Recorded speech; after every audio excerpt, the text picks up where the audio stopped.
Os saberes tradicionais ligados às plantas medicinais e às práticas integrativas de saúde têm ganhado espaço no Brasil.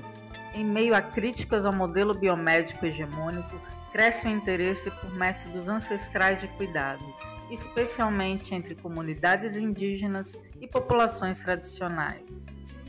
No extremo sul da Bahia, o conhecimento tradicional do povo Pataxó se manifesta em pomadas, óleos e sabões produzidos com elementos da floresta.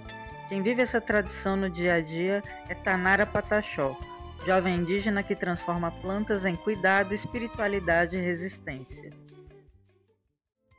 Cuidar do corpo e do espírito para mim é um ato de respeito com a minha ancestralidade, com a natureza. Os produtos que eu faço com as plantas da floresta não são só cosmético, são parte de um saber ancestral, de cuidado profundo, com o equilíbrio entre o corpo, o físico e o espírito. Esses saberes são transmitidos de geração em geração. A avó de Tanara aprendeu com a bisavó e assim as mulheres da aldeia seguem mantendo viva a tradição do cuidado com o corpo e o espírito.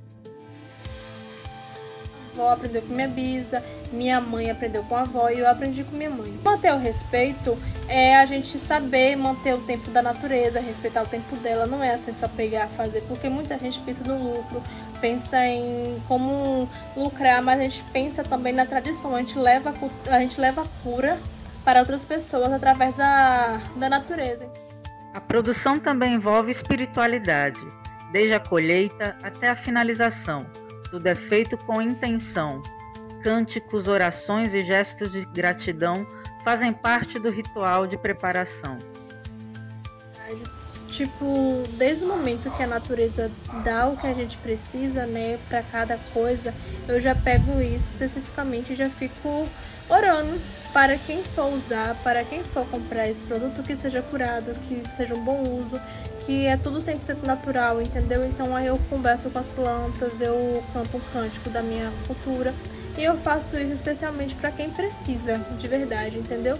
Então se um óleo para dor de cabeça, uma pomada para acabar dor, eu já vou falando, olha, quem for comprar esse produto que vai ser curado, que vai melhorar. E é isso, tudo com a sabedoria que o nosso Tupã deu pra gente. Saberes como o de Tanara começam a ser vistos também como ciência. Em tempos de valorização do conhecimento ancestral, o que antes era invisibilizado passa a ganhar respeito. Eu acho que é ciência. O que eu acho engraçado é que a gente não precisa estudar nem nada assim. Parece que alguma voz chega na gente e fala, olha, tal coisa é bom pra isso. E isso é muito natural pra gente, entendeu? E eu acho que as pessoas assim estão começando a respeitar, estão começando a procurar saber mais sobre as curas da natureza, e eu acho isso muito legal também. Para Tanara Pataxó, cuidar é um gesto de amor e resistência. Em cada produto, um elo entre o passado e o futuro, entre a cura da floresta e a sabedoria dos ancestrais. A valorização dos saberes tradicionais também tem ganhado espaço dentro das universidades. Para entender como a ciência tem dialogado com práticas ancestrais e integrativas, ouvimos a pesquisadora e professora da UFSB, Janaína Velasquez. Em que medida os produtos, sejam cosméticos ou medicinais produzidos, expressam essa ecologia de saberes indígenas? Bom, boa noite, Carla. Muito obrigada por esse convite. Essa minha conexão vem de ancestralidade porque eu sou neta de indígenas, né? Então, estar conectada com a pesquisa de plantas medicinais, ela é nata, né? Ela vem de berço, é o fato de eu ter crescido no quintal da minha avó. Janaína explica que esse conhecimento tradicional foi sendo apagado com o avanço da medicina industrial, mas voltou a ganhar espaço diante das limitações dos medicamentos sintéticos, especialmente em países do sul global. Então, o que acontece? Por um interesse mesmo de mercado, a gente há de convir que houve toda essa mudança para que ocorresse um esquecimento das ervas e de suas propriedades. Que quando existe o advento, né, de doenças tropicais, de novas epidemias nos países que estavam em pleno desenvolvimento, e a Organização Mundial da Saúde não conseguia atender as demandas de medicamento desses locais, ela é obrigada, ela se vê obrigada a reconhecer a importância de plantas medicinais novamente e dos curandeiros regionais. Hoje a gente percebe esse movimento de retorno à origem. Por quê? Porque por muito tempo a gente tratou sintomas e o ser humano continuou adoecendo. A gente não buscou a origem da doença, como ocorre com os povos tradicionais. Para mim, enquanto pesquisadora, é difícil enfrentar uma plateia de céticos que não querem visualizar. Quando eu chego num congresso e eu faço uma reverência aos povos ancestrais daquela terra, para que antes de começar a falar das ervas medicinais, isso não é bem visto. Então, mas existem vozes se levantando, né? O europeu, ele tem essa visão, ele é natural, então eu vou valorizar e eu vou pagar por ele.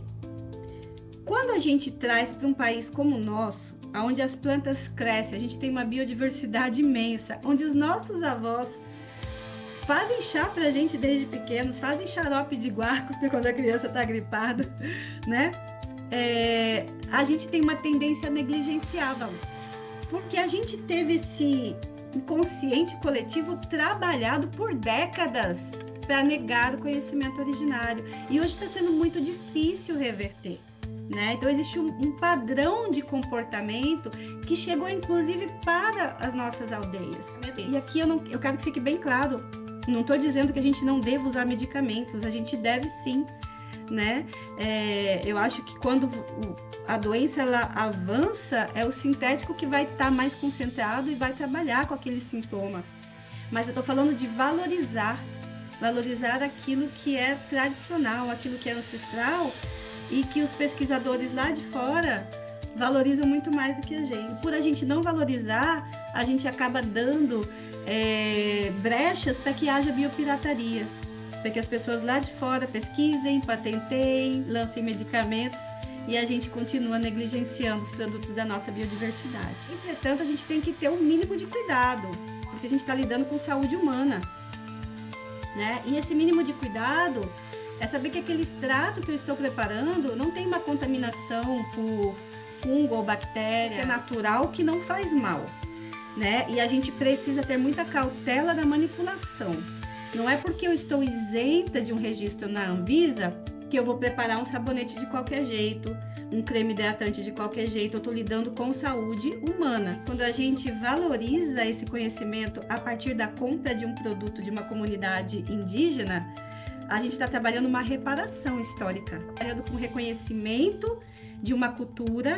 Eu estou valorizando aquele resgate cultural, porque aquela pessoinha que está ali na minha frente, por muitas décadas, os antepassados dela talvez quisessem esquecer o conhecimento ancestral pela falta de valorização, e aquela pessoa teve todo um caminho de volta e reconhecimento para poder estar manipulando e comercializando hoje. Então eu falo que a gente está num processo de reconhecimento, de resgate, de valorização e empoderamento. E acho que isso é de suma importância, valorizar e empoderar as nossas comunidades, porque eles são os verdadeiros guardiões da floresta. De lados diferentes da mesma floresta, Tanara e Janaína mostram que tradição e ciência podem caminhar juntas.